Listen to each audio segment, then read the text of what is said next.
This NFL Picks Week 16 edition of the Sports Gambling Podcast is brought to you by Hall of Fame Bets, the sports betting research platform for parlays, player props, and game lines. Download the Hall of Fame Bets app or visit HOFBets.com. Use code SGPN to get 50% off your first month and start making smarter bets today.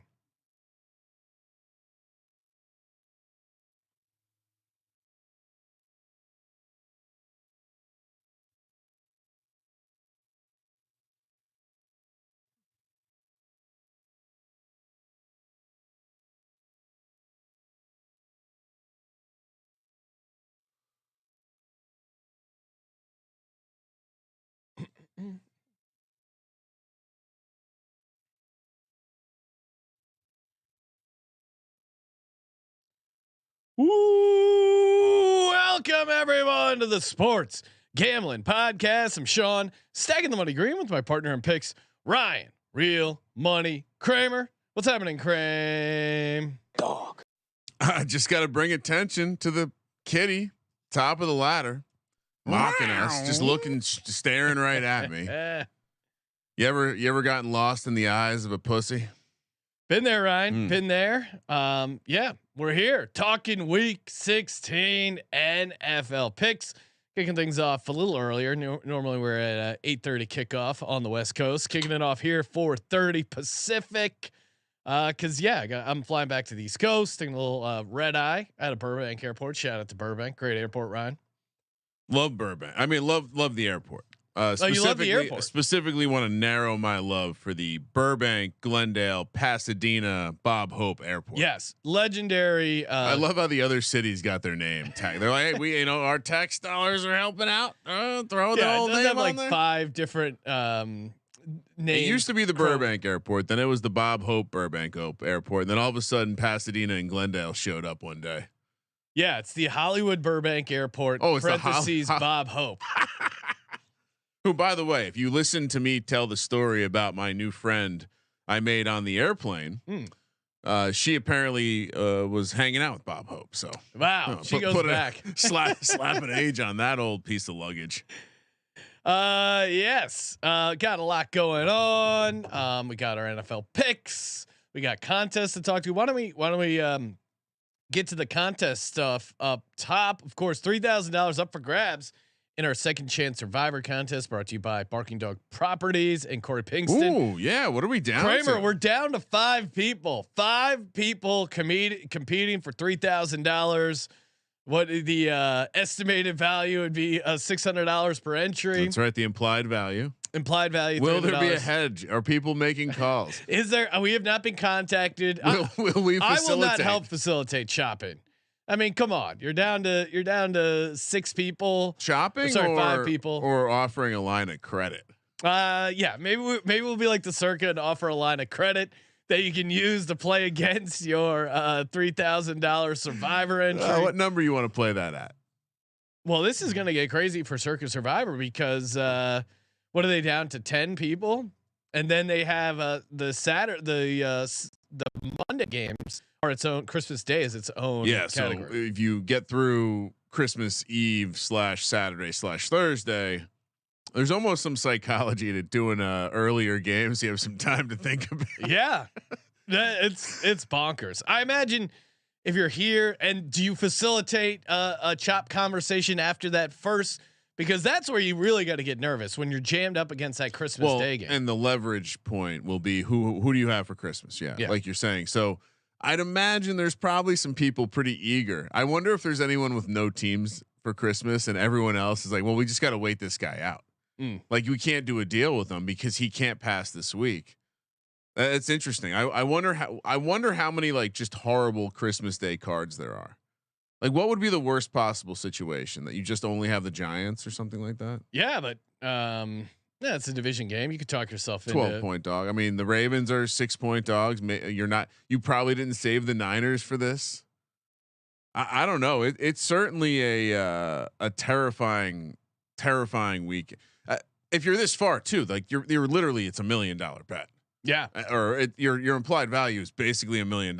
So you have to 3 arbitrary games that happen to be played on Monday could decide if you're going to change your life or not. Millions of dollars. Crazy. So do you have the list of people in the second chance survivor? I can probably pull that up here. Yeah, well, or at least their username. Well, of course. I'm mostly interested if Nagels is still involved. I don't recall seeing his name there, Ryan, unfortunately. If he's not. Oh no. So we got Eddie Trey 33, Timmy McG 444, Party Marty, Jay Mason, Houston Wales are the 5 remaining.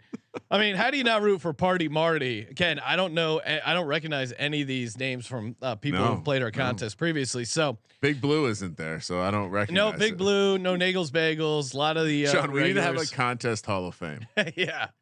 Oh, I mean, first ballot is Big Blue. Shout out to Big Blue. And the plaques, big Giants fan. The plaques will be big, like mini big checks. You know what I mean?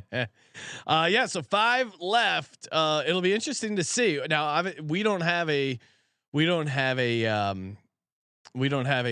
Christmas Day separate slate thing for ours, but we're basic. Yeah, we're basic. Didn't need it, Sean. Didn't need it. We're down to 5.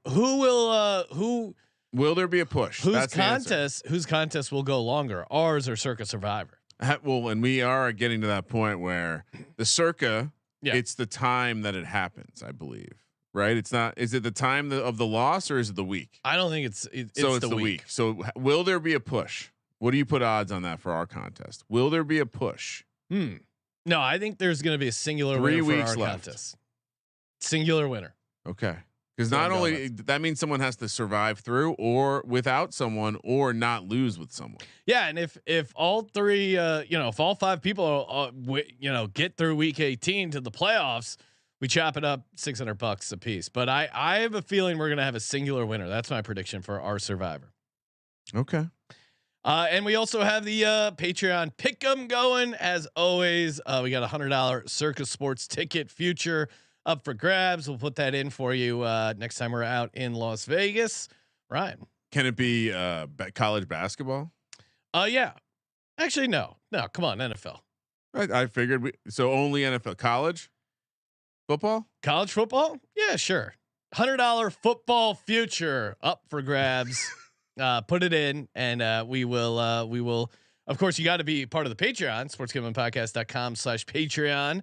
And one of the gentlemen who got in second place in the college football bankroll challenge was a Patreon Patreon guy from day one. So he doubled his prize. We had some of those going with the prizes, and then we have the win total contest for the NFL pick'em contest as well. A lot of contests closing out here last. Paid off weeks. To be a patron. We should get him to record like an Jimmy Johnson extends style. I went long with Patreon. Go long. So should you. Go long. I did. Ryan, can we, or maybe Josh, can we pull that up? It's been so long since we played that. I feel like it is the holiday season. We have to pull that up. While you guys are working on getting that, I am going to talk about Lucy. Love me a Lucy. I mean, great around the holiday season. I still remember when my brother got in trouble for vaping during a Christmas tradition. And that's where Lucy comes in. Lucy knows nicotine. They have a double-sided lid, of course, for your nicotine pouches. I love the pouches. They have other stuff as well. They got the gum, which I have not tried, but I love these the pouches. Very tasty and just perfect. You can go mild 2 milligram nicotine pouch all the way up to spicy 12 milligrams. I'm sitting at I think the 8. I like the wintergreen. They have even the mango. I thought would be too fruity for my taste. I enjoyed it.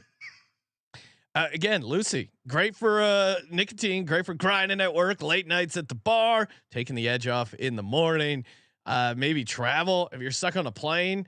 Nice little nicotine from Lucy could make that go by a little better. Love me some Lucy, and skip stopping at the gas station. Order your Lucy online, lucy.co/SGPN, and use promo code SGPN to get 20% off your first order. That's right. And Lucy offers free shipping and has a 30-day refund policy if you change your mind. That's lucy.co. Use code SGPN to get 20% off and always free shipping. Verbatim, you must read the below exactly as written. And here comes the fine print. Lucy products are only for adults of legal age, and every order is age verified. Warning: this product contains nicotine. Nicotine is an addictive chemical. Well, Sean, fortunately for our audience, I actually have the extent. It's in my I have a YouTube bookmark on it or whatever. Oh, I knew you would be able to find that. So let me pull it up here. Oh, thank you, Josh. I feel like I'm gonna break everything if I try to make this video screen bigger. Let me try to make it bigger. I'm Jimmy Johnson. No, not the race car driver. I'm the better looking Jimmy. Oh, God. Since I recently became the spokesperson for Extends, everywhere I go, guys ask me if Extends really works. I'm here to tell you, Extends works for me. I started taking Extends before I became their spokesperson. With over 1 billion tablets of Extends taken by men of all ages, I was sold, and you should be too. Extends does things only one way. Really, really big. If you call now, we'll send Oh, that's not even a good one. No, right? Come on. Oh, I failed. All right, we'll have to find. You got to go the Extends where he's throwing the football and he says, "Go long with Extends." I assumed I didn't know there were. My bad. I didn't know there were multiple. And they talk about how you can win a free Extends dinner, where you can only imagine the other Extends guys enjoying that dinner. That there's no way they actually have an Extends dinner. All right, here we go. All right, let's bring it back up. Yes, this is the one. YouTube.com/sportsgambling podcast. So if you want that maximum performance edge every day, I say go long with Extends. I do. Go long. Does Extends really work? It works for me. We'll also send you an Oh, this is like a remix one, but yes, they have it up there. The invitation so if you want that to have dinner with Jimmy Johnson. Oh, all right. So, I mean, what's funny is how old that was, and Jimmy Johnson doesn't look that different. Reek in the chat saying, "You doing NFL picks? You're damn right. We're doing NFL picks, sir." Is he saying like stop talking about not picks? Yeah, I don't know. He doesn't like making fun of Jimmy Johnson. Hold your horses. We got plenty of picks to get to. He was endorsing an organic, like dick stimulant. Yeah, come on. We always have to find time for that. What's funny is I think the other spokesperson was the other Jimmy Johnson. They went after the two guys named Jimmy Johnson. Yes. No accident there. All right. You ready to talk week 16, Sean? Let's go. Can't believe we've made it this far. Oh, there you go. 16 weeks into the season. Playoff playoff hopes are on the line, and the in the hunt graphic is finally shrinking down, Sean. There are some teams that have been eliminated and a couple that have clinched it. The Saints, well, they're part of a real shit show in the NFC South. They head to LA to take on the Rams Thursday night here. Boy, the Rams laying 4 points, -205 on the money line. Saints +170. 46 is the total. Rams catching a tremendous amount of the bets to this point, 81%. Certainly, it looks like the Rams are going to be a popular, like, hey, if they make the playoffs, McVay, Stafford. Well, we talked to Noah B about the nightmare situation. He's a Lions fan. If Matt Stafford comes into Detroit to square off against the Lions in a playoff game, that's horrible. But more important, I thought it would be important just to focus on, because I missed this in real time, but the Jameis Winston briefcase story. Do you want to tell the story for the folks who may have missed it?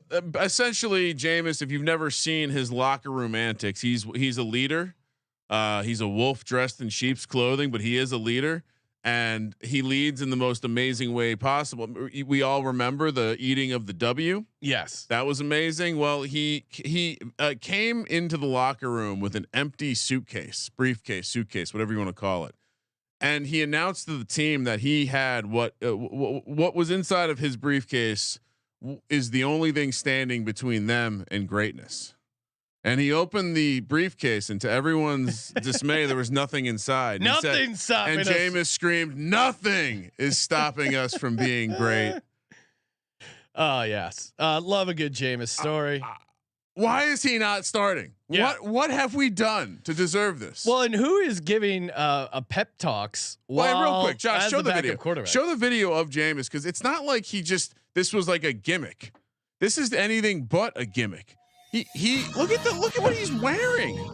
I mean, I look pretty sick, but look at like, where did he get that suitcase? First of all, they don't make suitcases like that anymore. Jameis is like CJ. Also, why is he's walking on the field with the suitcase and he's in his like street clothes. He must have said to them, "Hey guys," and no one's in the stadium. He must have told the film crew like, "I'm going to be walking around with this briefcase." He's doing all this and he's not even the starting quarterback. Best part, guess who reported this news? Our guy, AKA piece of shit, New York Post reporter Pat Leonard. Oh, why do you hate him, Ryan? He's just not a good reporter. Oh, okay. I would say the majority of the Giants fan base does not like Pat Leonard. Nor does the PR team with the Giants. He's an unpopular guy. Anyway, he happened to be the guy to break this Jameis news. I don't know if he was trying to make him look stupid. Hopefully not. Makes him look like a fucking legend. Anyway, this Saints team just continues to be incredibly difficult to read for me. They do appear to be a bit of a gatekeeping team that can handle business. Always going to be in a close game. Always going to have moments of frustration. I'm telling you, I watched the Giants game. I don't understand the defensive philosophy. Why didn't they didn't pressure them? If the Rams are keen to this, they're going to pressure them. They're going to create problems. Yeah. The public being all over the Rams, obviously scary, but I don't know. I don't know how to look at the Saints in this one. It's very difficult to want to take this Saints. I like the Rams a lot. I mean, they're 17-4-1 ATS in their last 22 games in December, including 10-1-1 at home. Like Sean McVay finishes strong with these. Why are you laughing? Oh, just the idea of Sean McVay finishing strong coming out of your mouth. Yes. Sean McVay he's finish good. Him. He's good at the end of the season. And Saints aren't good ATS after a win. They're just constantly like a up and down 500 team. And the fact that Jameis is doing those briefcase antics, I still don't think they're sold on Derek Carr as their quarterback, as their leader. There is a lot of locker room chemistry stuff. If you listen to the prop show, I do think Jimmy Graham maybe gets you a couple touchdowns, but I think Matt Stafford's going to be able to throw on this defense, and Kyron Williams, I think, should be able to move the ball. Like I don't know. I like what I've seen out of this Rams, and short week at home. Yeah, give me the Rams laying 4. It's chalky, but I can't take the Saints. Something I would point out, as much as we don't respect Dennis Allen, his team plays hard every week. I think Saints lose by a field goal, Sean. Give me the Saints plus the points. Oh, really? Okay. This is not going to make sense. It's going to be a frustrating outcome if you're laying the points, but somehow this team's going to scrap because they do play hard. And God help us all if Jameis comes in on a Thursday night in Los Angeles. Reek in the YouTube chat saying how you feel about Taysom Hill. Taysom Hill's healthy. Yeah, he always gets looks near the end zone, and they go out of their way to get him involved. Yeah, I don't know. He's kind of an interesting anytime touchdown guy if the price is right. Again, we talked about him a little bit on the prop show. I would go longer shot stuff with like Jimmy Graham. But yeah, I mean, Taysom Hill, Taysom Hill is the coach's son. You don't like, he doesn't do anything amazing, but he does a lot of stuff pretty good. And you understand why you'd want him on your team. Oh my God. I mean, we made fun of the contract, and now it's like one of the best contracts in football. Yeah, because he plays so many positions. But yeah, Jimmy Graham, 3 touchdowns in a row. He's had 6 catches this season. 4 have been touchdowns. It's insane.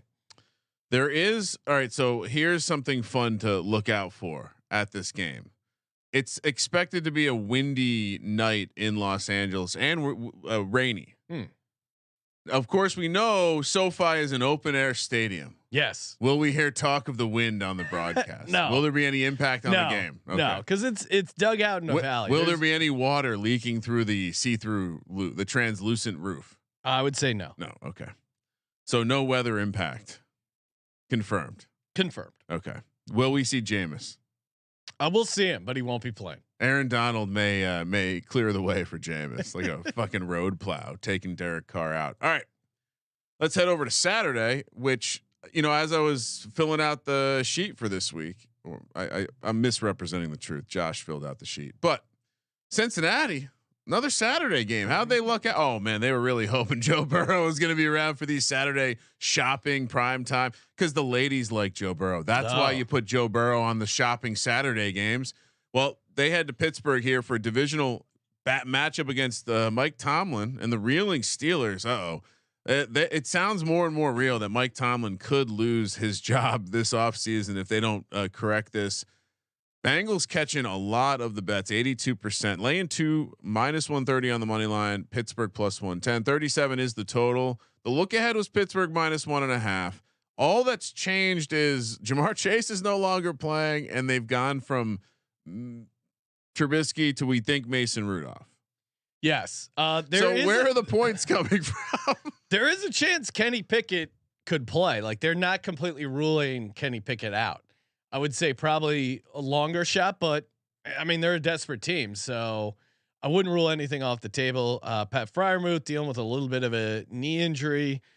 I don't know, man. This Steelers defense has had some ups and downs. I mean, they did not look good against the Colts last week defensively. They got out to that 13-0 start and then just fell apart. I mean, we've seen like Browning's been all right. Yeah, he's had success, but he's had Chase, and it's like we talk about like really good quarterbacks. Well, they don't have the number one talent. You know, it's not really. It's the hard offense. It's hard when you don't have that number one alpha. And it's like, well, and then this is the second time the Steelers are going to be seeing Jake Browning, so maybe they're able to figure it out. Mason Rudolph, I think maybe an upgrade over Trubisky. He's 5-4-1 as a starter. They got that kind of feels like all three of the Steelers quarterbacks are the same guy. Yeah. I don't know if it does. I mean, Mason Rudolph's been around for a while, for better or for worse. I mean, if you're a third string quarterback for a long time, it's kind of like setting career marks in college. It's not necessarily a good thing. My instincts say to take the Steelers as a home dog, to take the Steelers against a team that's not going to have Jamar Chase. Yeah.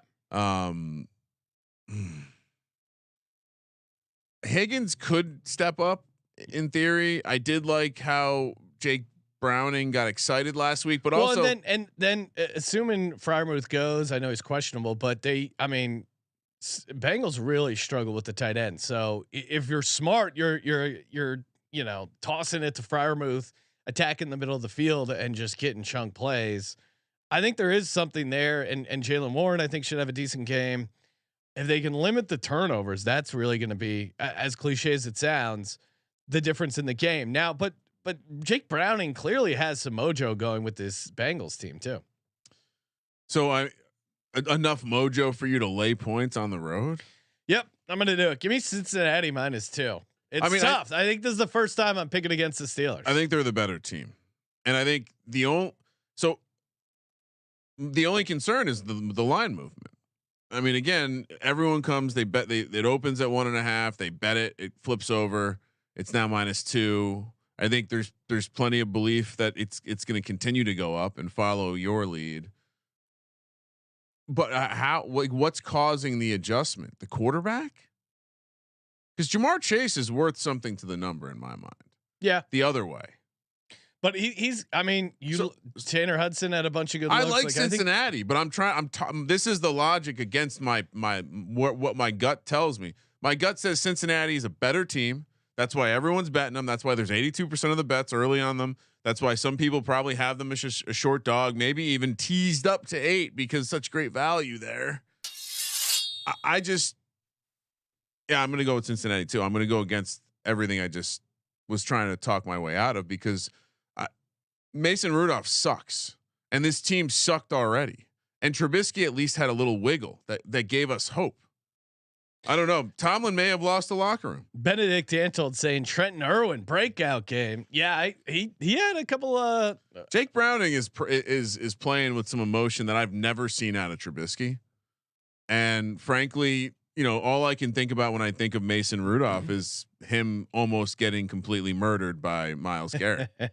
Yeah, and Chase was helpful certainly, but I mean, he's 4 for 64 last game. Higgins almost exactly 4 for 61. You know what? No. Tyler Boyd 2 for 53. My boy Tanner Hudson leading the team in catches 5 for 49. You know what? It is the second time that they're going to see young Browning. Yeah, I mean that could work for or against. I'll stay on Pittsburgh. I don't think the Steelers team has a division sweep against the Bengals. That's what I'm also betting against. Here, yeah. Ryan's ready to take a shit over there. What's up, Ryan? The game I wanted. This is the kind of weekend you want to avoid the obvious stuff, I think. And with this Cincinnati, to me, it struck me as the kind of the game where if we take the uniforms off and we don't recognize Cincy versus Pittsburgh, this is probably Cincy -3. But then I started talking my way backwards, and it didn't make sense. Ryan is so in his own head with this game. Cincy's way better. Okay, so what are you doing? Take Cincy. I'm done with this. Cincy's better. Cincy's the pick. They're just chalky. That's all that's getting me off of it.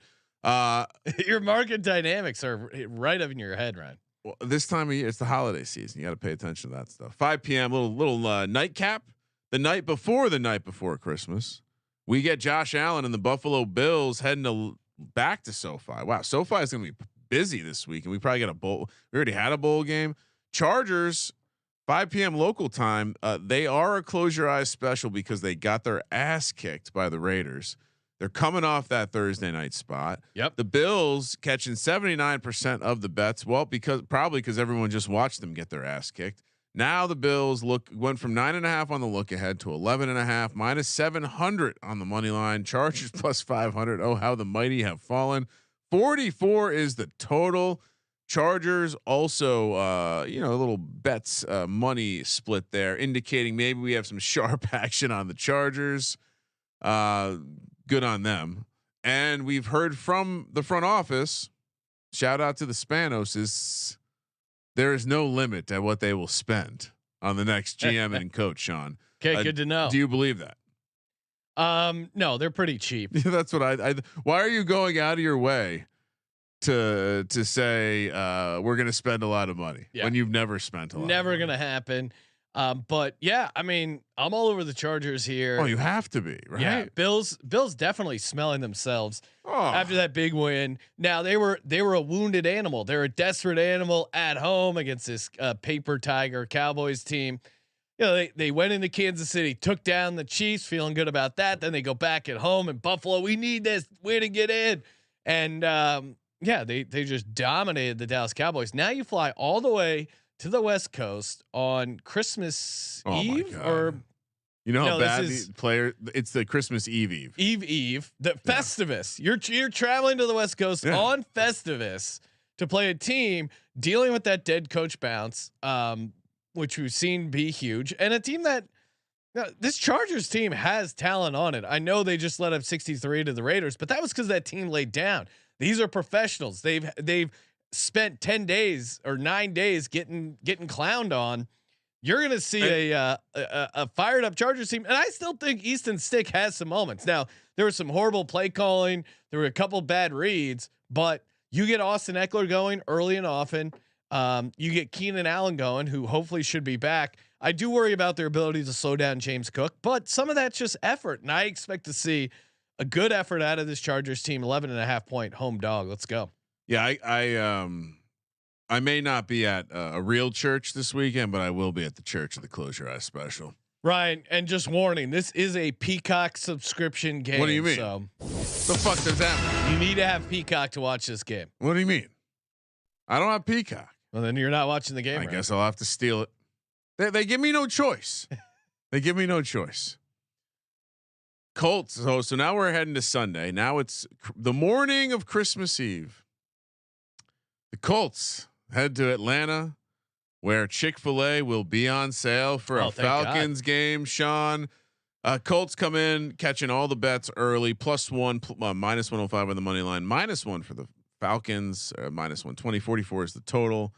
Similar to the Chargers, Falcons taking some early in the week sharp action. Remember when in the offseason the Falcons made it clear not interested in Lamar Jackson? Not interested. Now, could you imagine how electric it would be watching Lamar Jackson hand off to Cordero Patterson near the goal line? Oh, I'm so excited. I mean, so much so I do think there is something to the idea that if Arthur Smith is the coach next year, oh my God, Justin Fields would be the perfect quarterback. How can you bring back Arthur Smith? You can't. And he's a bottom 3 coach. Arthur Blank is like that. It's being spoken about publicly. Yeah. So I do think that Arthur Smith gets the memo, and maybe that's why we love the Falcons this week, Sean. No way. Taylor Heineke's back for the rest of the season. Yeah. He said they're not going back to Desmond Ridder unless something hard. That's what he said last time. This is like the fourth time they've switched quarterbacks. Not going to fall for it. Give me Gardner Minshew. Give me this red hot Colts team coached by a real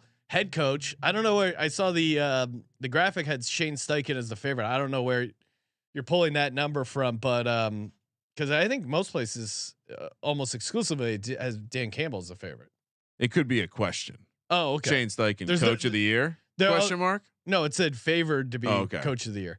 Shane Steichen, favorite to be coach of the year? Oh, okay. I think he is a really good head coach. I gave him out coach of the year 28-1 preseason. If you listen to the Colts preview episode, Grover Stewart, a D lineman for the Colts, he's been huge to their helping out their defense. They did a good job in a dome game. Certainly it was at home, but this Falcons crowd, I think they're pretty far out on this team. Sounds like they might be getting Jonathan Taylor back as well. I think they're going to be able to move the ball, and I think they're the much better team. Give me the Colts all day. With Arthur Smith, a caged animal back against the wall, mustache at high alert. Taylor Heineke back, bringing a little 1 game juice before he turns back into a pumpkin against this bad defense. Falcons are going to surprise some people this weekend. I will be playing. There will be some Falcons in my DFS lineups. Oh wow, that's a horrible idea. 100%. Who do you play on the Falcons? They don't give their 100%. They don't give their ball to any of the good players. It doesn't matter. They're playing the Colts. I'll have maybe it's Drake London, maybe it's Kyle Pitts. I do think Taylor Heineke helps Kyle Pitts if you're into that kind of thing, and I especially think that really I think the biggest thing is it does seem like from what I've read, Heineke. They held Mitch Trubisky to 160 passing yards, 2 interceptions.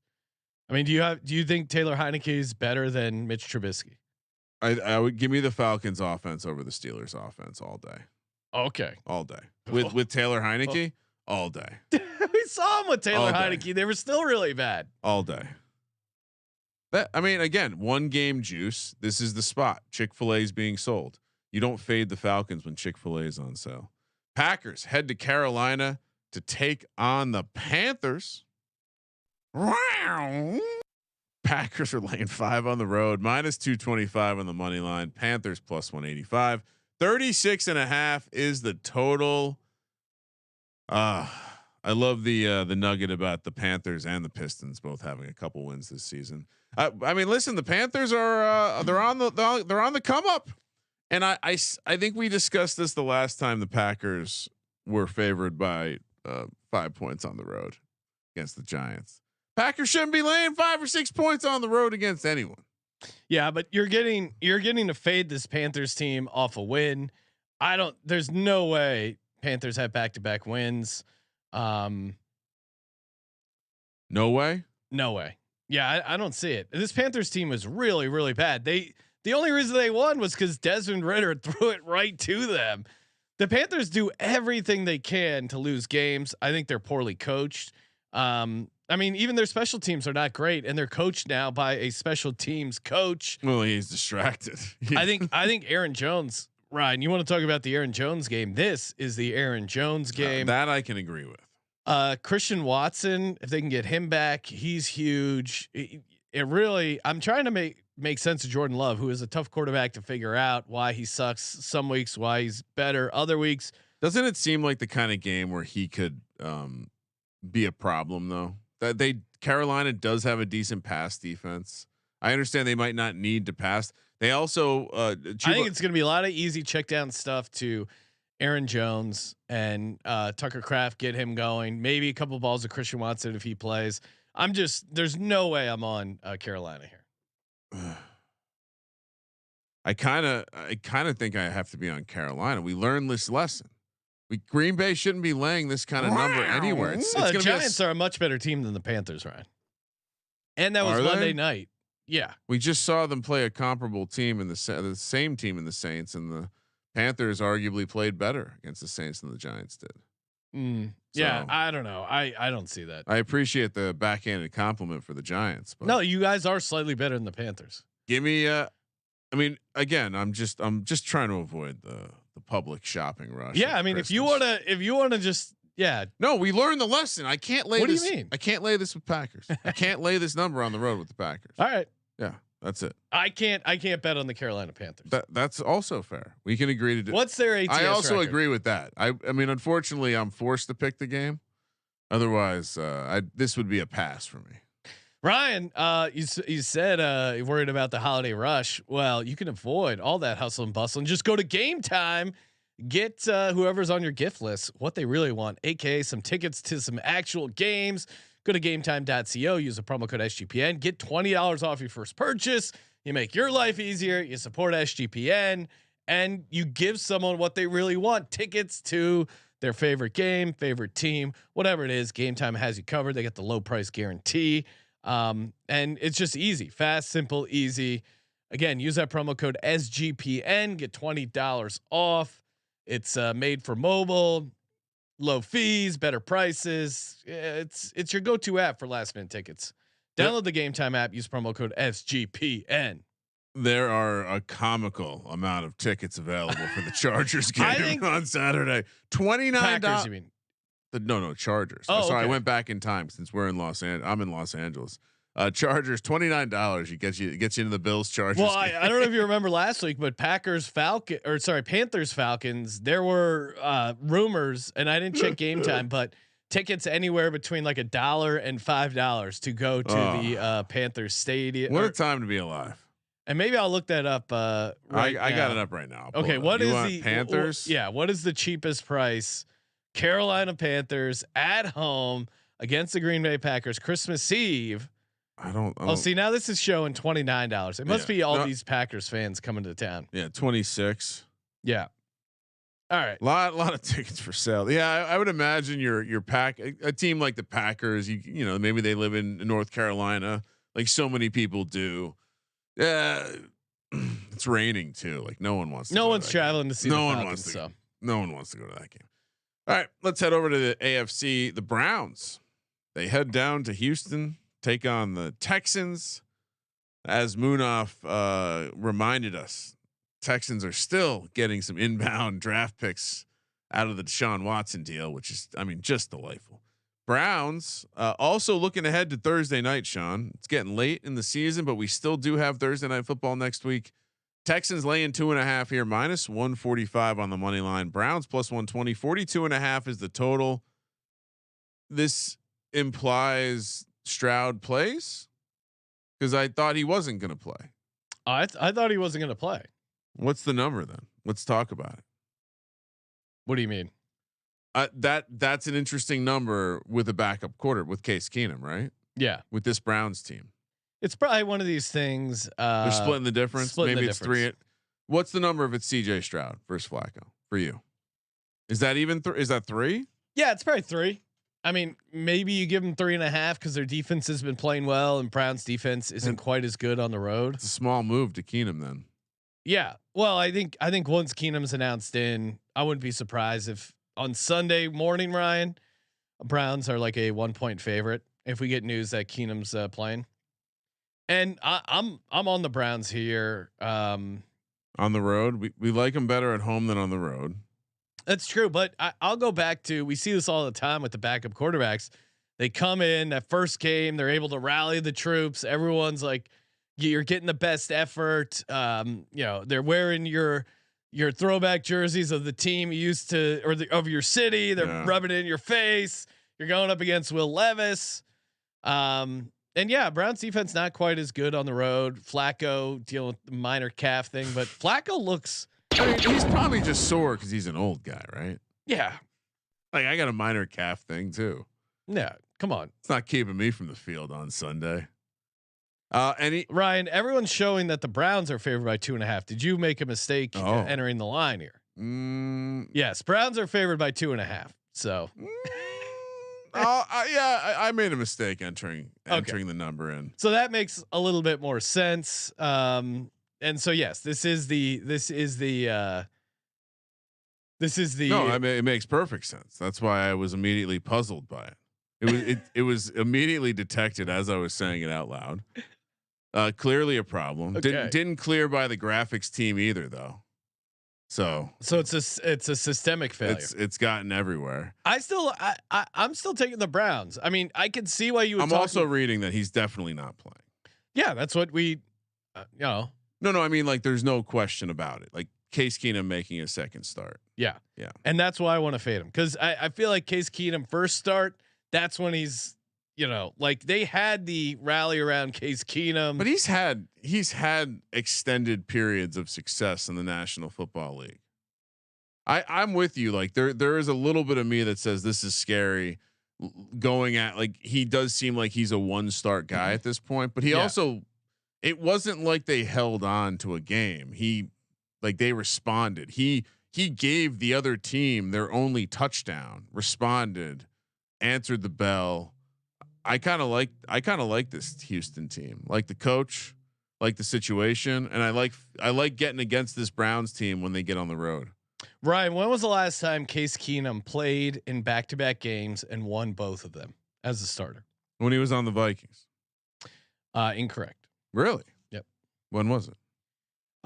When he was on the Denver Broncos in 2018, December 2nd, he beat the Browns. And then the week before he beat the Pittsburgh Steelers. I still have a memory of that crazy ass Vikings game. Like visual memory of where I was when that happened. Which one? That his crazy ass pass to Diggs. Oh yeah. We were in your garage. Yeah. But I can see that moment. Like, cause I remember like having a moment of complete disbelief that what I saw happened. That's still, maybe that's the craziest play I've ever seen. I remember in the NFL. Thinking as an Eagles fan, like, this is awesome, because after this Minneapolis miracle, it is going to be such a letdown heading into Lincoln Financial Field and squaring off against the Eagles in the AFC Championship. Of course, Vikings come into town, they get up 7-0. I'm like, shit. And then the ass whooping starts. I'm on Cleveland here at laying 2.5, but I'm sure the sharps are all over Texans as a small home dog. I don't know about that. I can pull up the splits. They're probably not going to be too accurate because the line move, but Browns 63% of the bets, Texans 37. Do you think this gets to 3? I was just laughing at Benedict Dantold saying Colby making these lines. No, so yeah, we went back and traced it. It was 2.5 the other way. The news came out this morning, did not get flipped around. Everyone can go fuck themselves. Give me Houston plus 2.5. That's funny though, because I was reading like 2 days ago that he was out. But they actually, it's concussion protocol. It's the second week. It doesn't matter what they say early. It's like, okay, yeah, but no one has missed. No quarterback this year has missed this many weeks. So he must have an incredibly high baseline. No, I'm telling you, he actually has a real concussion. Most of these other ones aren't real concussions. Sounded like Colby with your fake concussion talk. I think there's a chance they're overdiagnosing. Yeah. On the safe side, right? Tua ruined a lot of things for people, and including indulging in some snacks late at night. Seattle. What is that in reference? Oh, well, he drew attention to being a little chubby. Maybe people are starting to, hey, you get your ass out, get a little exercise. You're snacking too much on the couch. Seattle. All right. So if there's a game on the early window that I'm intrigued by, it's the Seattle-Tennessee game. The Seahawks coming off nice little Monday night matchup. They head to Tennessee, where Tennessee's 2.5-point home dogs, plus 115 on the money line, minus 135 for the Seahawks. 42 is the total. All the bets coming in on the Seahawks on the road here in this spot. Drew Lock, emotional after the game, talking about how much it meant to him to be able to play football again. Maybe we should list him a comeback player of the year. Seattle certainly had moments of looking like a good team, but I think the result of the game we watched was probably more to do about the Eagles than the Seahawks. And this just seems like an easy spot to fade the Titans. The only question I have is who's starting at quarterback. Oh, Ryan Tannehill, isn't he? Is there not some question around if it's Tannehill or Malik Willis? I mean, I would assume a sane person would start Ryan Tannehill, but according to Titans Wire, Ryan Tannehill will start if Will Levis can't play. I love Ryan Tannehill in this game. This is the redemption tour starts now. Yes, and speaking of redemptions, you can run on this Seahawks team. I know Derrick Henry looked pretty bad against Houston. If there's any gas left in the tank, I think Derrick Henry. I don't know if there is, and maybe there's not. But maybe it's a Tajay Spears game.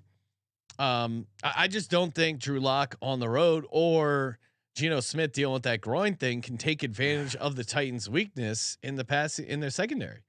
I would say normally you could almost talk me into the Titans, but Seahawks after a dramatic win on a short week going to the East Coast as non-conference road favorites. I'm sorry, this team just isn't that good. It's probably going to be Geno, right? Probably, but I don't know. These groin injuries are bizarre. Yeah, I if it's Lock, it's the easiest play on the board. If it's Geno, it's a little more interesting because he will take those shots that you need to take against the Titans. And at some point the Titans have to, I guess, give. But if it's Tannehill, I think I love Titans. If it's Tannehill and Lock, I love the Titans. If it's Tannehill and Geno, I like the Titans. If Malik Willis is starting, immediately out on the Titans altogether. Yeah, I love 5-star mega whale play on the Seahawks the second they announced Malik Willis. I love Ryan Tannehill with the chip on his shoulder again, because I think if it was Will Levis, maybe the team's like, whatever. But I think Tannehill come in like little fire under his ass. I like that spot. Plus, Vrabel doesn't give a shit about the draft pick. He's going to New England next year. Yeah, I think it does. It certainly is not tanking. No. Now the players maybe could be let down after that overtime loss. To Case Keenum, but I think the fact that they're playing Seattle after this emotional win Monday night, short week, non-conference road favorite, that's just a spot you want to fade them. Vrabel's teams don't have too many letdown spots. That's one thing you say about it. See, if you're telling me one of these teams is let down, it's Seattle all day over Tennessee. All right, and by the way, Sean, I know you probably thought it, but didn't mention it earlier. We love Tennessee in a teaser leg here, plus 8.5. Washington. So we have 6 early games, 7. Wow, how'd they do that? No, 6.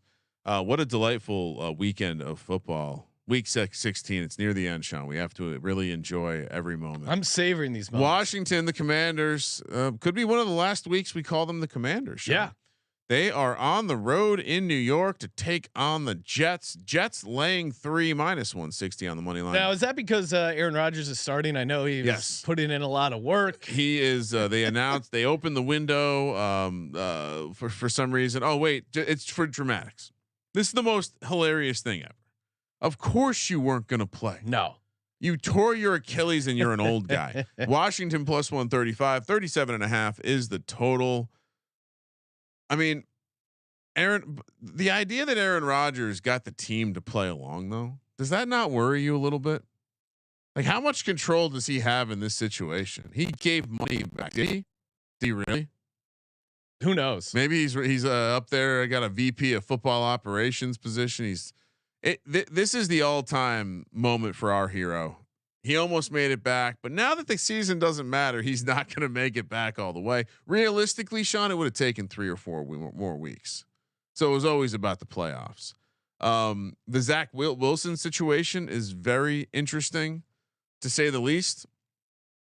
The Jets would have been a close your eyes special, but they're favored by 3 points. What is going on? You got to take Washington. I mean, and now hopefully Jacoby Brissett plays. Oh boy. But Trevor Siemian with a bad offensive line versus this, Redskins defense that has some moments. Maybe I understand the back end is very weak. And if you're Matt Stafford, if you're some of these top level quarterbacks that they've played, you can take advantage of them, but come on, the Jets can't do that. And one of the few things the Redskins do well is stop the run. Breece Hall has been real up and down. I don't see them establishing a ground game. The Jets team should not be favored. Yeah, the strength of the Washington Commanders, even after the trades, is the defensive line.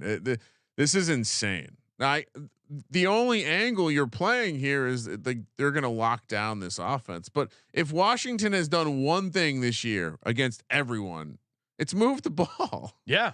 They've moved the ball except for the Giants. The Giants really held. They have their number. But I I certainly can't take Washington or can't take New York, even though it's a back-to-back road spot.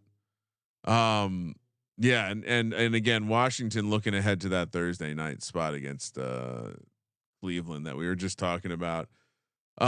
Which of course everyone remembers that from when we memorized Week 17 schedule for best ball correlation. Yes. Sean. Never gonna get those memory bits back. Well, how many are you advancing teams? I am. Oh, well, there you go. One team. Who's on your team, Ryan? Why have we not heard about this? Do you want to hear about it? Sure. Well, last time I brought it up, we moved on quickly, so I assumed it wasn't an interesting topic to everyone. Who's on your best ball team that is advancing? You would think I have this memorized, but oh my god. Just taking a second to pull it up. Yeah, this is why it's not interesting. See? What about our high stakes fantasy league, Ryan? How are we feeling about them? Well, we got a matchup this weekend. We're favored to lose. Yeah. So those Yahoo projections, they don't know what they're doing. And we're playing Jalen Hurts, which we have AJ Brown as a receiver. I feel like Yahoo can't really factor in the eating away at playing your opponent's quarterback. No, maybe, but I don't think it's as big of a deal as you think it is either. Like I don't think it's a huge deal. I mean, think about last week. How did he do last week relative to AJ Brown? He had a great week, and AJ Brown didn't do much of anything. All right, my team that's advancing. Right? Wouldn't you agree? Jalen Hurts is just unique because he can put 2 touchdowns and 60 yards on the ground, and that's just. It doesn't matter. The receiver certainly can help take points back, but yeah. And we're also never not going to start AJ Brown, so it's like. I did enjoy how you used it as a justification as to why we have to get AJ Brown in there. No, I think you're crazy. No, I do think it helps. Definitely. Because passing touchdowns, you're catching up 2 points. You're catching up with yardage too. Absolutely. But I'm just saying that Jalen Hurts is one of the rare quarterbacks where it's not like you feel as good covering him because he can score he scores rushing touchdowns every week. But also, like, you look at the matchup, we're never not starting AJ Brown this week. Especially when we have Garrett Wilson with, as you mentioned, Trevor Siemian throwing him the ball. So nothing to find him honestly, there's a better conversation for me to get the second Miami running back in there in the flex versus Debo or Mike Evans. Like that to me is the bigger, grander conversation. My best ball team that's advancing in Best Ball Mania. I have some other stuff advancing. No one gives a shit about the smaller tournaments. Jared Goff and Baker Mayfield are my quarterbacks. Nice. Rashad White, Alvin Kamara, Zach Charbonnet, Roshan Johnson, Deonta Foreman, Chuba Hubbard are my running backs. That's pretty loaded. Good matchups this week too. Amon-Ra St. Brown, Devontae Adams, Keenan Allen, hopefully Mike Evans, Tyler Lockett, Darius Slayton, and guess what? Puka Nacua. For my receivers, Mark Andrews, Pat Freiermuth, and Sam Laporta. For tight end. Now, what do you need to do to move on to the next round in this one? It's the same as the first round, so you're gonna have to win a 16 team league. Okay. And then if I win this, I punch a ticket into a 450 something person final with Jared Goff and Baker fucking Mayfield. And you make fun of me when I come out with these shit quarterback pairings. No, nailed it. Well, it's perfect transition to our next pick. Well, what? Jared Goff heading on the road to a dome. This man does not have to leave a dome the rest of the season, Sean. The Lions are laying 3.5 here, -165 on the money line. Vikings +135. 47 is the total. I don't know if you saw this, but Hendon Hooker is back. I wonder what's gonna happen with Hendon Hooker long term, with Jared Goff looking more and more like a guy that the Lions might reinvest in. But really, did you see the comment by Kirk Cousins? No. Oh, he's trying to hang out with Aaron Rodgers more, saying that they should have an Achilles Anonymous group. Very silly, kind of right up the corny ass dad alley that Kirk Cousins seems to be planting his flag on. It makes sense as to why everyone wants to take Detroit. 77%. Are we of the picking bets. this as 3.5 or 3? Oh, did we? It's 3.5. Okay. Sorry, the graphic. We might have updated the spread late, not updated the graphic. Do you want to pick it at 3? No, I don't care. I just trying to figure out. Well, what are you trying to figure out? Well, on the graphic it says 3, and on the sheet it says 3.5. So that's why I was asking. What are we picking this number at? It's 3.5. Okay. The rundown is accurate. We're being told. Yeah, here would be the handicap on Jared. Really, it's Nick Mullins. We're going back to Nick Mullins. It's Jared Goff inside, but on the road, and it's Jared Goff, who, by the way, he has not seen Brian Flores yet. Jared Goff against the blitz. He's not as good against the blitz. They got 2 games against Brian Flores to end the year here. And so to that earlier conversation about how Detroit is going to look come the end of the season, I think a lot will be made by how does Jared Goff handle Brian Flores' defense. They certainly look the part right now of a team that could, sneak their way into an NFC championship game. Oh, because they're at home up until that game. I certainly don't think that if you're that team, Nick Mullins and this Vikings team shouldn't provide enough resistance to stop you. That being said, Jared Goff is going to fuck up against Brian Flores. That's kind of what I'm feeling. And you look at the Vikings; they're good against tight ends and running backs in general defensively. I mean, that's something we kind of overlooked, I think, in handicapping the Broncos. Also, that Broncos third road game. Sean Payton, a bunch of really bad coaching choices there. Yeah, the fix was in, and it was a bad spot. Yeah, I mean, what concerns me though is Mullins felt like he was trying to play hero ball a lot. Now maybe that was on the road, maybe that was against the Bengals. I mean, you can talk me into backing a bad quarterback like Nick Mullins if they're a home dog, if the situation makes sense, and he has Justin Jefferson. Another week of figuring out how to use Justin Jefferson, who they were moving the ball really well against that Bengals team. It was just a couple inopportune turnovers by the Vikings, which certainly could happen here. I guess I'm still kind of skeptical on that Lions defense, especially on the road. Honestly, I thought some of the better stuff they were doing too was stuff with Ty Chandler. Getting back to Hawkinson probably is a positive matchup here.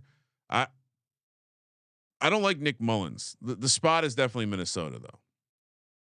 So this was one of the games where I Detroit, knowing it was going to be a public side, I was trying to find a reason to take the Vikings, and I liked what they were doing in the run game. I thought they had some questionable play call decisions, and all in all, I said this on the recap show. I think I was a little bit wrong on Nick Mullins, also a little bit right. He's definitely not this great massive step up from Josh Dobbs, but he definitely is a step up, and I think if anything, he made the run game better. Strangely, yeah. And so I'll take the home dog. He threw for 386 yards. Maybe that's not nothing. Well, and that's why I think. But it's the 2 interceptions, and again, this game is going to all come down to turnovers. And I actually that's why I kind of like the Vikings. I think at home in that loud environment. Yeah, actually, good call. Let's take the Vikings. I'm on the Vikings, and it will be fun if the Lions drop both games of the Vikings to close out the season, coming into the playoffs with some shit momentum. Now, Mullins 2 interceptions, although one was kind of almost a fumble, but technically the guy caught it, so it counted. That as was an a hilarious play. And they did have a double check. Sorry, he threw for 303. I don't know where I saw 3. He did fine. He did a good job. I think I said, I think he operated the offense well.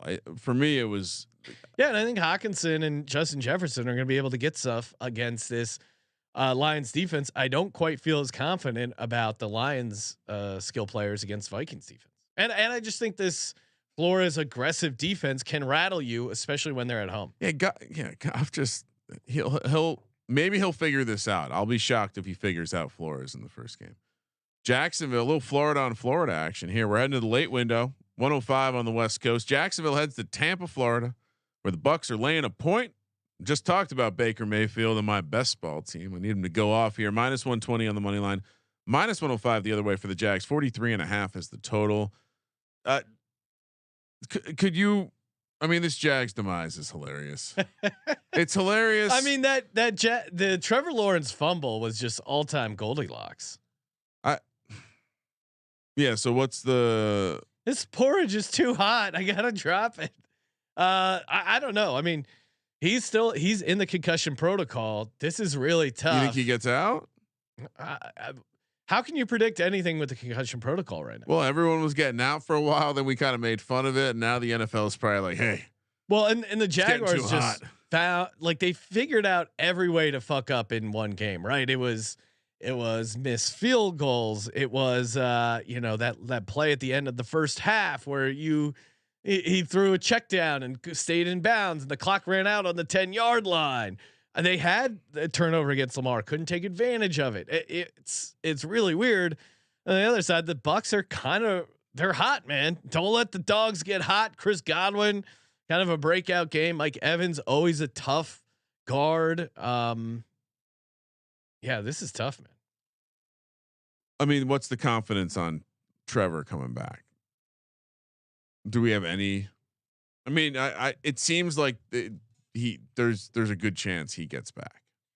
It feels like this is a must-win game for the Jaguars. Thus, he will end up playing. What's the number if he doesn't play?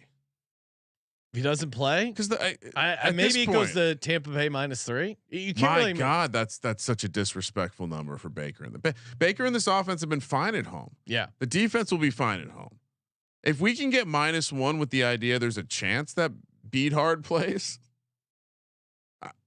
I don't know, Sean. Like this to me feels like a smash spot for Tampa. Tampa in a position where they're in the catbird seat.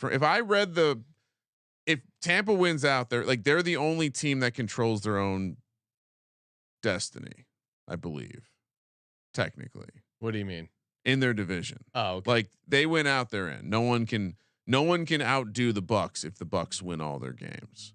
I mean, we're taping this Wednesday early evening. Last I've seen is he did not practice. He's still in the concussion protocol, but quote, progressing well against. He's got a huge head. So I kind of think he plays.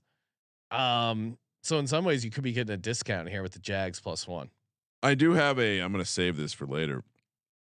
Got a flashcard with the concussion protocol phases. I wonder what phase he's in. The key now that this year is that you have to have that practice. And so that's really what the limiting factor is. You have to get cleared through that before Friday so you can practice Saturday or whatever. Again, it to me, I like the Bucs if he plays, and if he doesn't play, we have a great number. So smash. All right.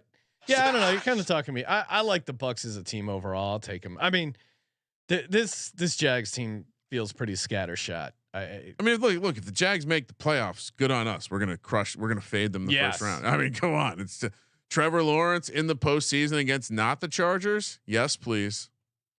Ryan, time for our prize picks segment. Of course, go to prizepicks.com/SGPN. Use promo code SGPN. Get the 100% deposit match over on Prize Picks. What are we feeling, Ryan? What are some prize picks, more or lesses, that are jumping out at you? We of course already did our Thursday night show, but I think we keep it to Saturday and Sunday here. Yeah, I mean, there's a pretty good chance we might not be doing a prop show. You might want to turn into the pregame show for the props. Let's see here. Well, we were discussing the Rams are yeah, you're right. Let's stay to Saturday and Sunday. And by the way, I like these. Do they have a name for the Devils and the Goblin mode, Ryan? Goblins. So if you want, they're essentially alternate numbers. So you could do excellent. Easton Stick, more or less 201.5 passing yards, or you can take Easton Stick more 249.5 and go Goblin mode. Easton Stick. I'll give you one. I kind of like Easton Stick Goblin mode, honestly. Okay. Or dude, Baker's at 229. Yeah, I was gonna say Baker more 229.5. And who are we gonna pair him with? I mean, do you want to just be basic and pair him with Mr. Evans? Well, it's better if we do it because you can't play if you're only doing a 2. Oh, we're not doing 3 ones. Okay, yeah, actually, no. We don't have to do 3. We don't have to. How about we go? Where are we? Let's do a. You want to head to the? Oh, let's head to the primetime game. Which one? There's like 9 primetime games true. this week, Ryan. They're all primetime. Gus Edwards Prime time. touchdown. Gus Edwards touchdown. What do you think? What's that at? Let's see here. Oh my goodness. No, they're not going to score any touchdowns against Super Bowl champs. Okay. No way. Okay. Let's go receiving yards. Oh, well, that's a Thursday night, but Jimmy Graham's receiving yards 5.5. What? What about bro? You know what? We can do T Higgins on Saturday. No Chase. Maybe T Higgins. Maybe he's the guy. I like 59.5. Or Tanner Hudson. Tanner Hudson is his guy, Ryan. I know. Why are you laughing? Tanner's the man. Because when you have 26.5 receiving yards. When you have a thought on your mind, it sticks. Yes. Tanner Hudson. Jake Browning and Tanner Hudson. The fact that Jamar Chase isn't playing is going to make it even crazier. So we got a $100 entry would win you $300, and of course you can get a free $100 if you go to prizepicks.com/SGPN. Promo code SGPN. Get that 100% deposit match. PrizePicks, daily fantasy made simple. Bad news, Sean. You have to create a custom one and load your own image if you want to get a Tanner Hudson fathead. Oh, really? I just tried. Oh man. Yeah, I guess he's not big enough. He didn't reach fathead status yet. Wait till he dominates this weekend. I mean, I feel like a season on an active roster. You got to get some respect. It's like Dobbs in the Jersey store. Come on. All right. We're going to the this. I have to imagine this is America's game of the week.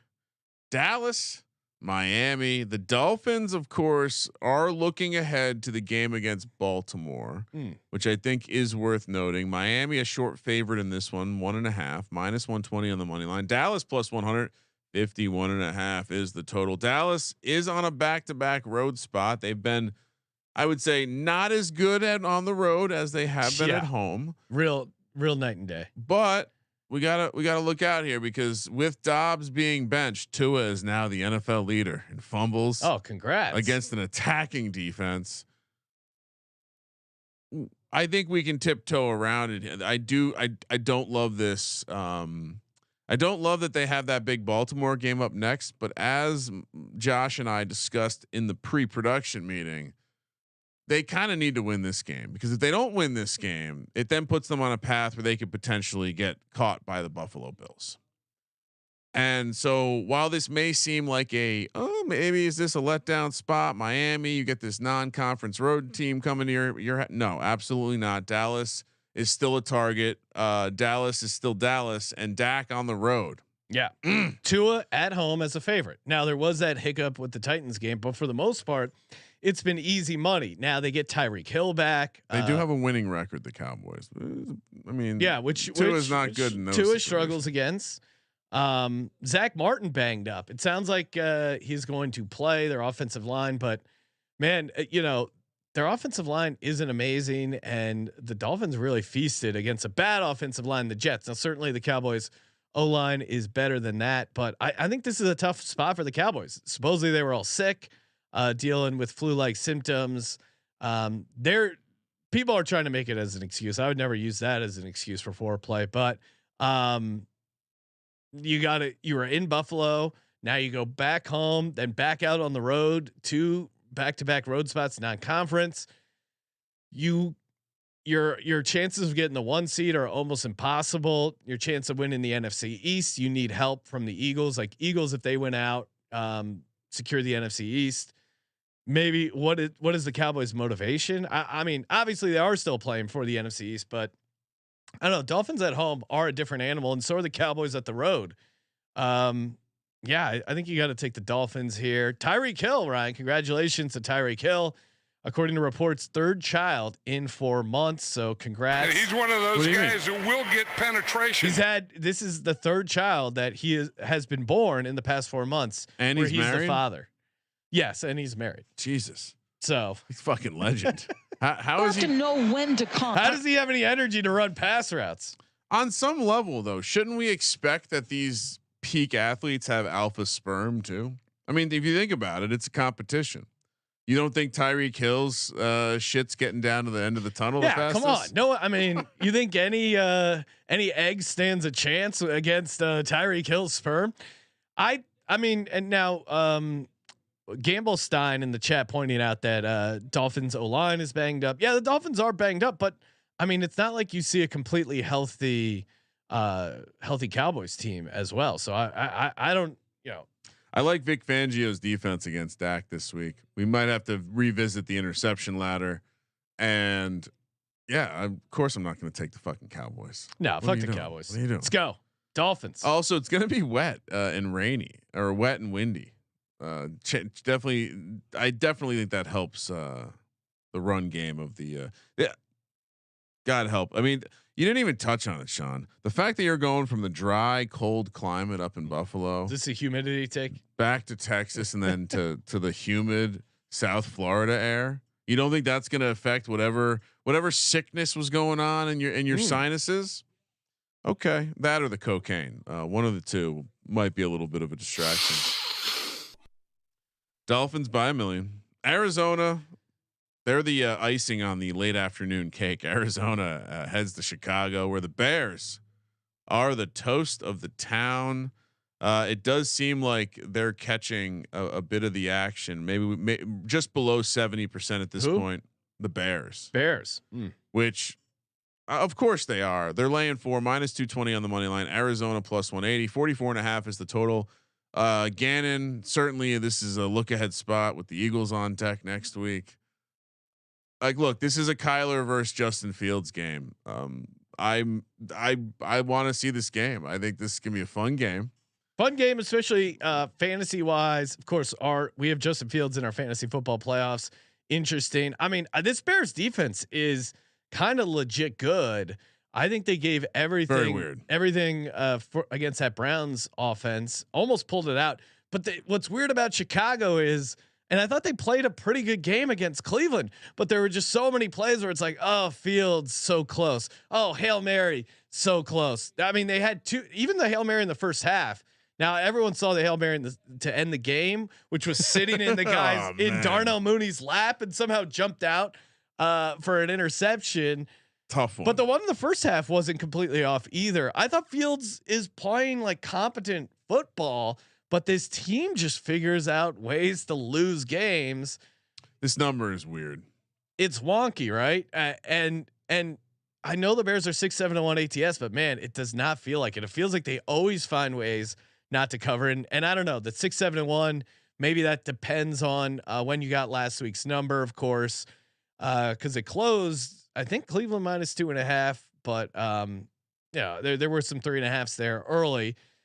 I don't know. Like I love Chicago's defense against this Arizona offense, but Kyler's going to pull a couple plays out of his ass. And can you trust Justin Fields as a 4-point favorite? Well, and I mean, but also Bears, they just don't win on the road. They just don't. Like, they were 2-13 going into that game last 15. On the road, they figured out a way to lose. They're now 2-14. Bears are a bit of a flowchart team right now. It's like, all right, Justin Fields against the line looked really good. Then they take to the road, bad. Now they come home against a team from the South, a dome team, a team with a tiny little quarterback. Yeah, I mean, they just beat the Lions 28-13 at home. Before that, they beat the Panthers 16-13. That was a Tyson Bagent game. Then they beat up on the Raiders 30-12. I think they started Hoyer that game. So I don't know. It's like tough to find any sort of through line on this Bears team. I guess I'm going to take the Bears because I like their defense. But man, I don't. Hollywood Brown's out too, and I think that seems to be because when Hollywood Brown's out, it's just the tight end. Yeah. And so now you just have to worry about Trey McBride, and I think you mentioned it, but the Bears defense has gone from comically bad to they've been playing a lot better to now DVOA has them at number 8. Yeah. Three against the run. Now, do you have the adjusted DVOA? What do you mean? Well, like, so what is the version of DVOA that includes like recency? Oh yeah. So that's what okay. So that's what you're quoting. When we're saying DVOA, or at least if you're looking at the sheet, it's actually the weighted DVOA. Which there are some slight differences, but for comparison, for the Bears, for example, the Bears regular DVOA, they're 24th, weighted they're 21st. And so it's not a huge difference, but it's the difference between being bad and maybe just slightly below average. Although I would even argue that, their deficiencies at the run game early in the season to now see them where they are. It's pretty phenomenal. And Ryan, breaking news: the winner of last week's Patreon, I forgot to announce, David Dick. Unclear if that's his actual name, but David Dick won the holiday liquor. So David, if you're listening, email us podcast@sportsgamblingpodcast.com. Get you sorted.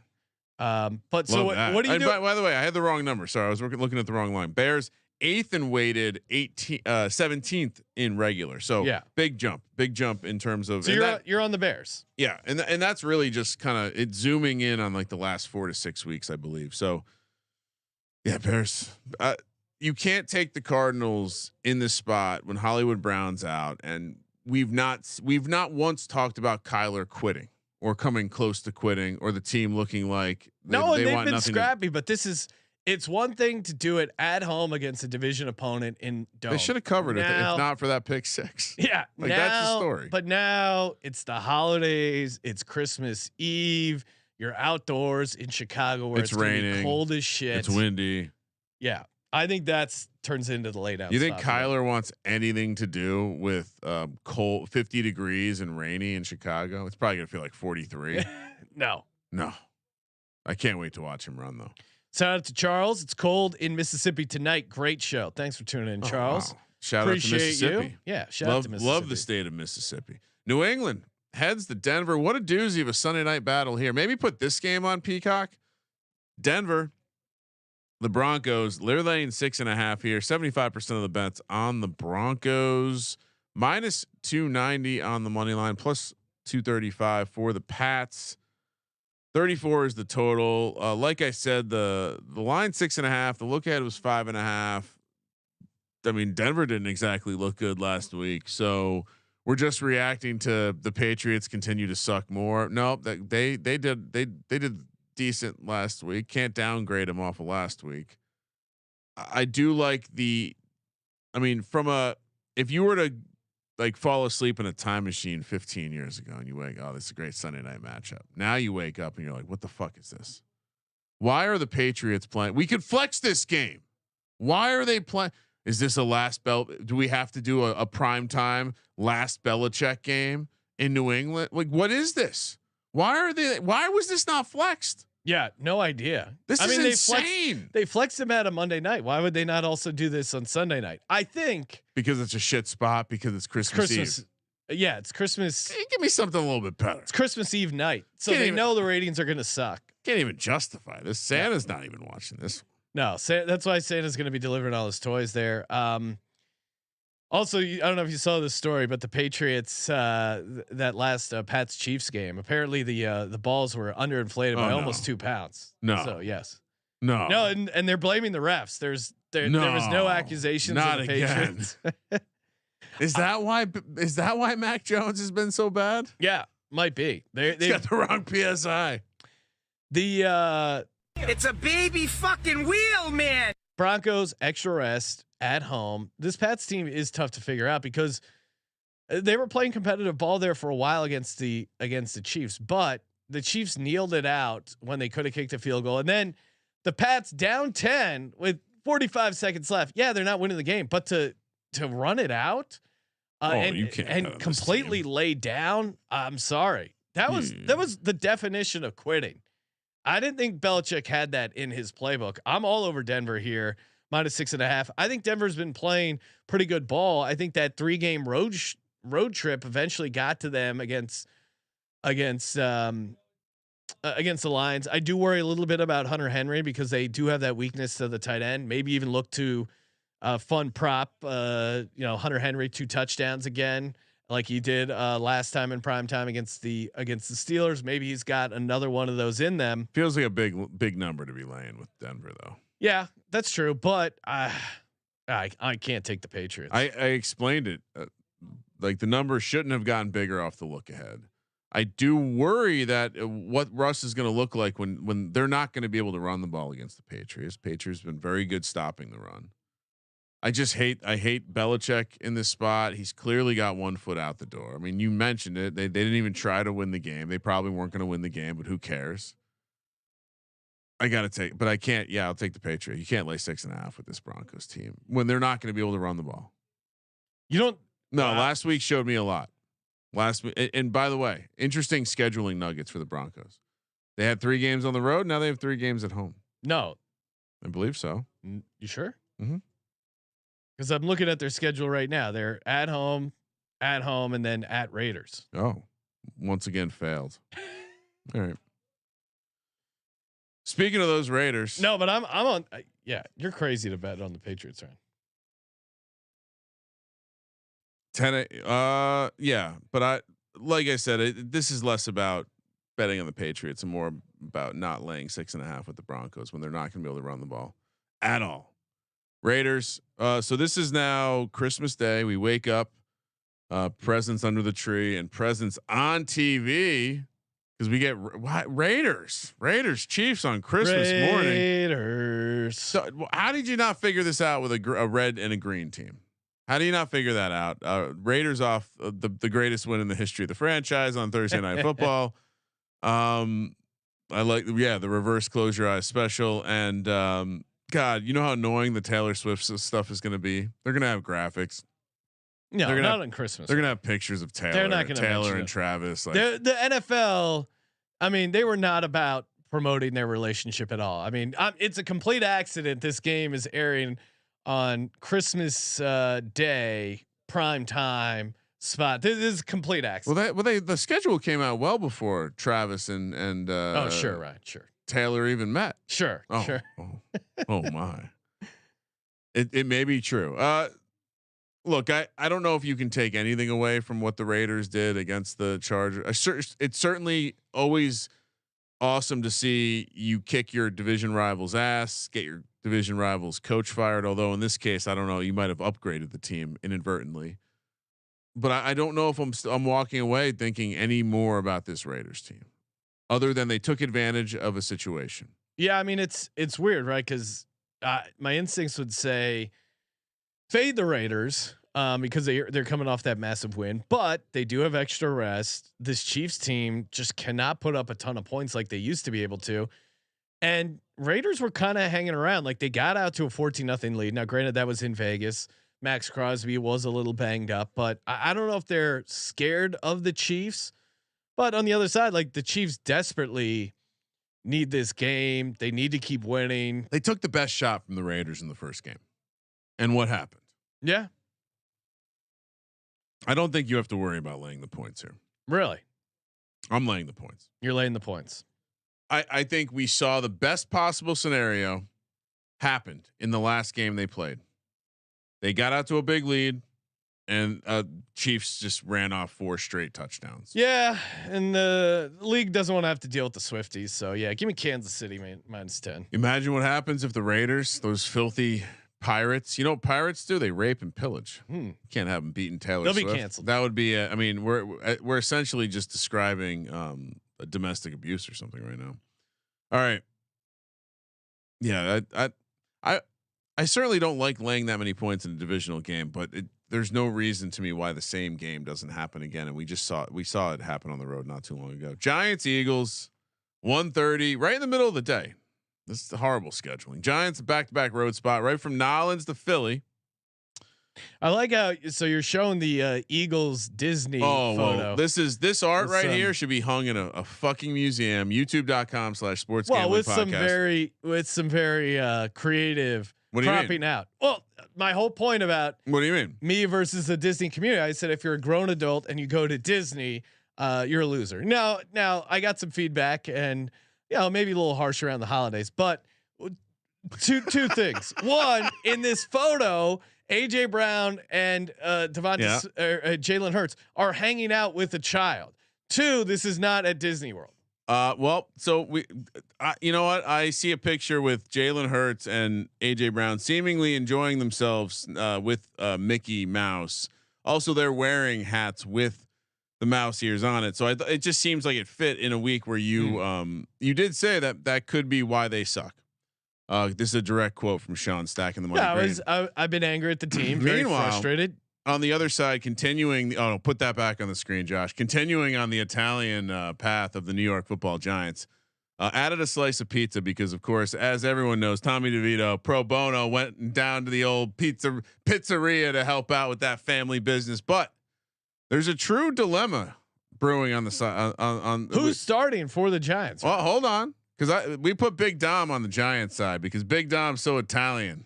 No, he's gonna have a rooting interest dilemma this weekend. Does he root for Italia or does he root for the Philadelphia Eagles?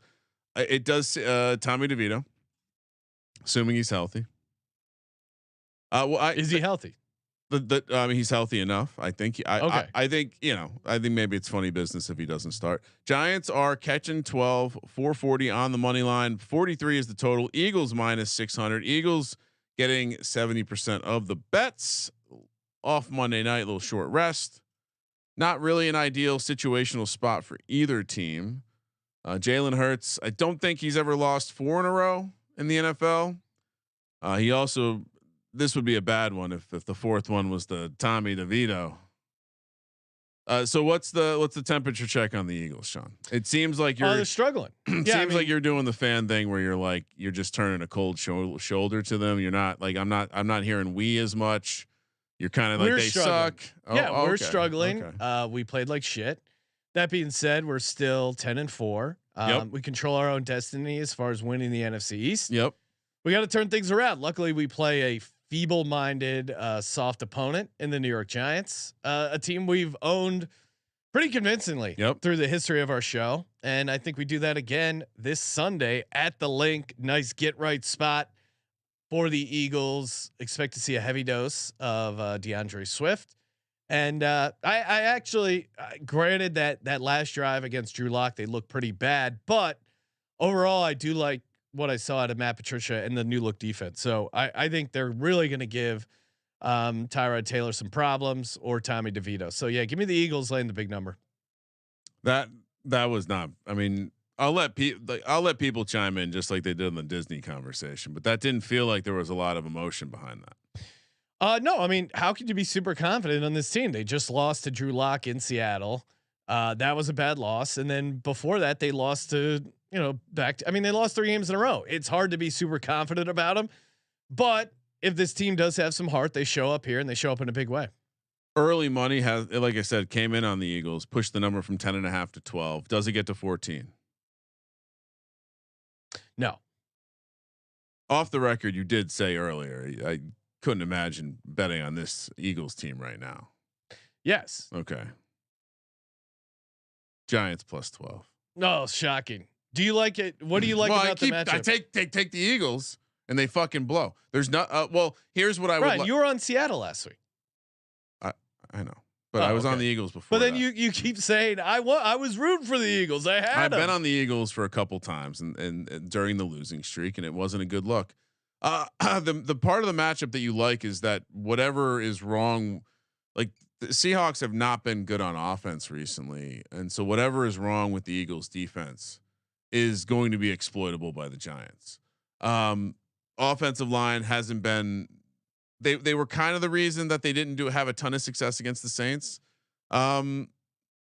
So you obviously have the concerns there against the Eagles defensive line, but the other side of the ball, Giants defense has been playing good ball. Weird game plan last week, so maybe it kind of hid what they really are. They're certainly better than the numbers suggest. But if the Eagles decide to play bully ball, it probably is going to be a long or a short game because the clock's going to be running the whole time, but maybe a long game. Giants also have benefited from a lot of turnovers, good in the turnover differential lately. A lot to do with what they've been winning or how they've been winning. So all of that being said, 12 points, big number.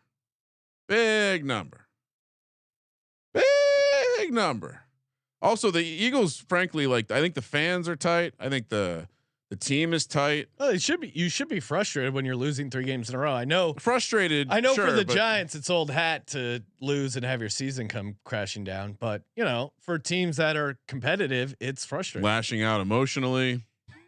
I mean, that generally, if it's gonna lead to tightness, it's not good for on the field play.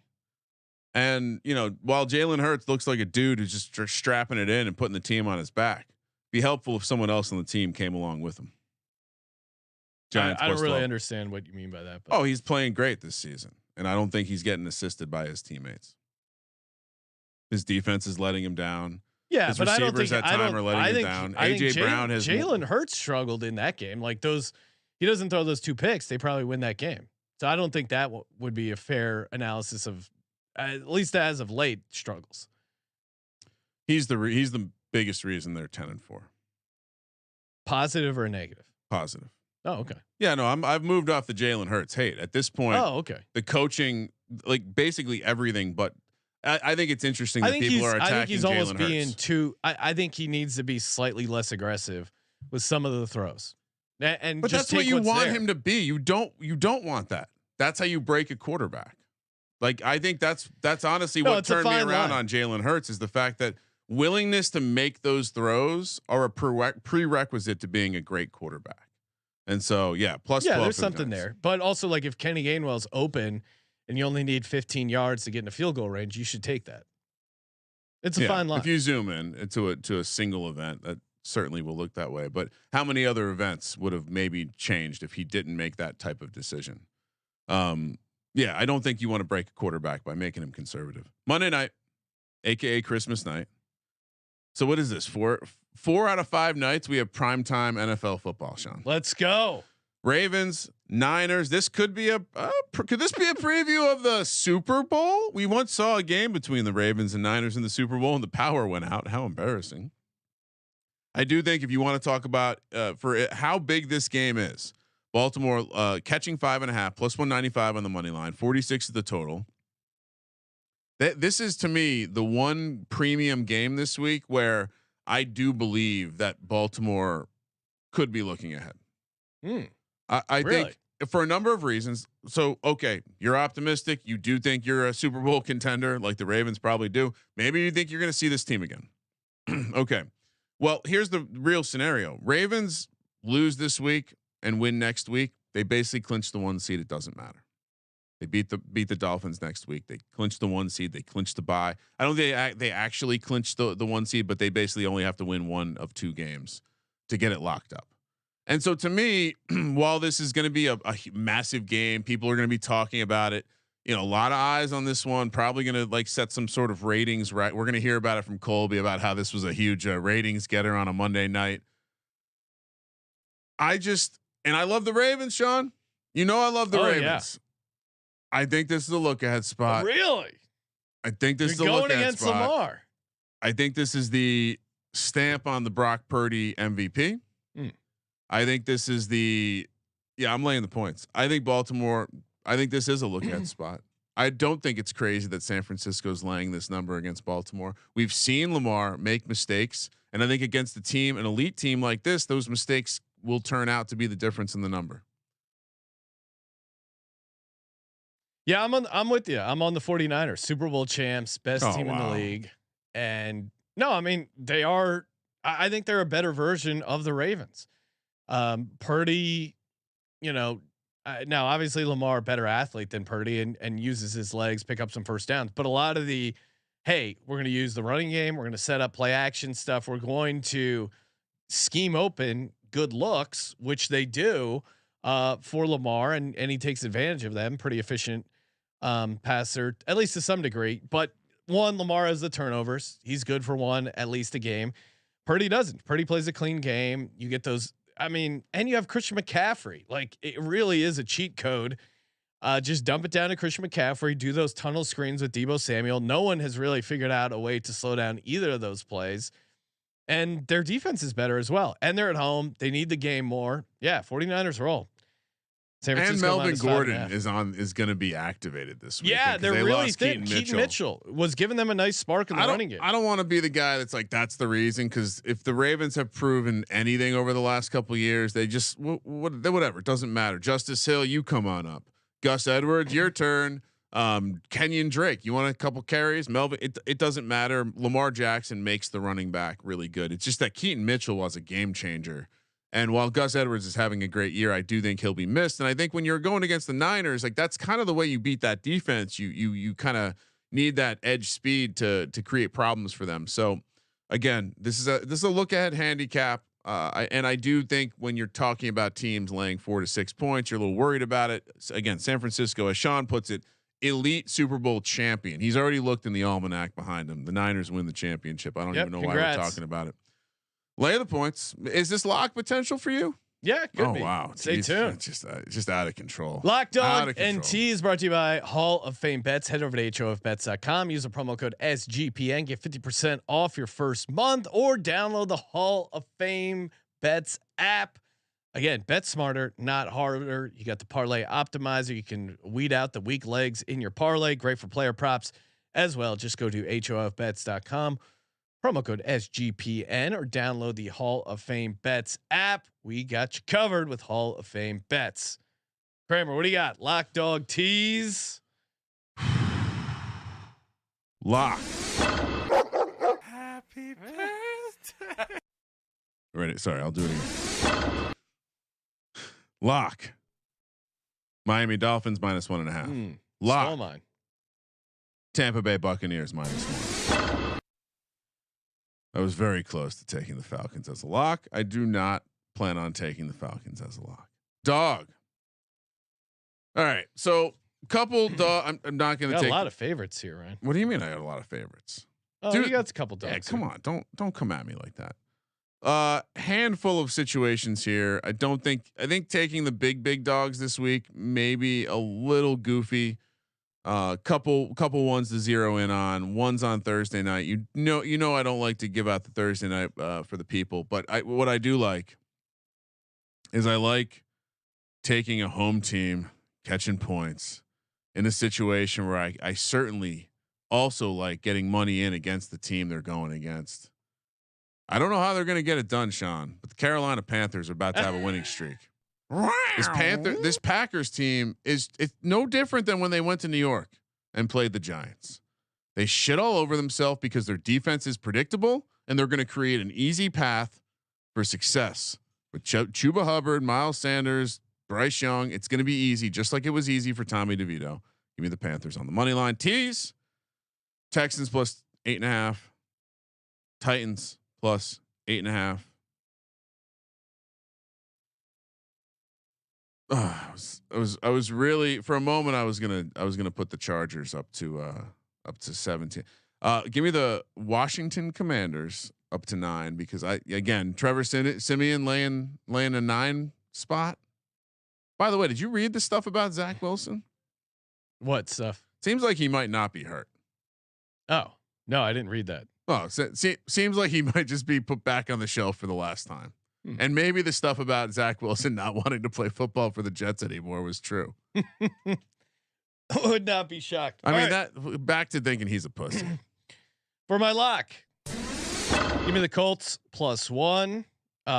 For my other lock, there's some interesting options here. Really, you locked up the Colts? Yep. My other lock, I'm going to go with. I'm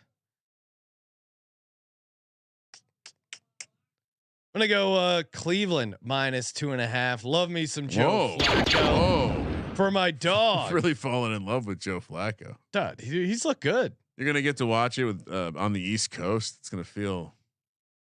For my money line dog, do I go Vikings or Commanders or Titans? Kind of like them all. I mean, the Commanders is my second choice. It's not a home team, but it's like, all right, you're gonna give me plus odds against this Jets quarterback. Yeah, I'll take Washington plus. One of the few teams you might actually like see the Washington defense look okay. Yeah, give me the Redskins on the money line +135. For my tease, give me Green Bay down to +1. Give me what else do I like here? I'll do Kansas City down to 4, and San Francisco essentially a pick at home +0.5. All right, Kramer. So our circa millions: Miami -1.5, Tampa Bay -1, Indy +1, Cleveland -2.5. Any consensus plays? Do we want to toss in San Francisco there? What else do we like? Washington. We agree on San Francisco. We agree on Kansas City, Chicago. We agree on Minnesota. We agree on a decent amount. Washington, kind of, we're both talking through that one. I think we both like that. The Chargers, Bengals. I would say that based on the temperature of the conversation, it's San Francisco or it's Washington. All right, San Francisco.